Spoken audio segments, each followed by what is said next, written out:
Share yan yung natutunan mo. If you can share it to ano. Please open your camera para at least makita nila kayo. Para at least mapamiliarize ko rin yung mukha. Yung hindi ko kayo kilala.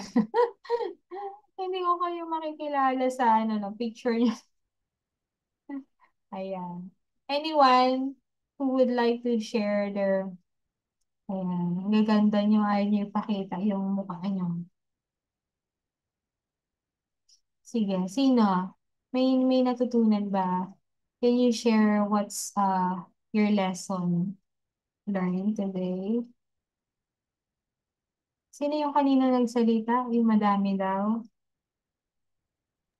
Ako, ma'am, ang saglit, itatype ko lang po.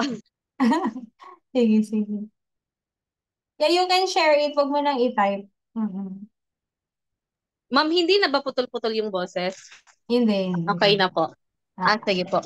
Ano po, ma'am, marami po akong natutunan, lalo na po doon sa Canva, sa template po. Kasi doon talaga ako nalito last time, kung ano yung mm-mm. template na gagamitin, kung ano talaga yung design na maaaring gamitin as doon sa brand po. Kasi meron po tayong brand, tawag nito brand color, yung brand na pwede nating gamitin para doon sa mga posting. At saka doon din po sa Canva, I mean sa ChatGPT, kasi gumagamit din po ako especially sa halimbawa kasi nagtuturo ako online, so gumagamit din ako ng ChatGPT. Pero sabi ko nga kanina, tama pala yung ginagawa ko, yung sinasabi mo, ma'am, na tinatanong mo din si ChatGPT kung kaya niya ba yung gawin. So ganun din po yung Mm-mm. ginagawa ko. Yun nga lang doon, pagdating doon sa nagkamali lang talaga ako sa Canva, especially doon sa template na maaaring gamitin. Doon lang talaga ako, Mm-mm. ma'am, nahirapan.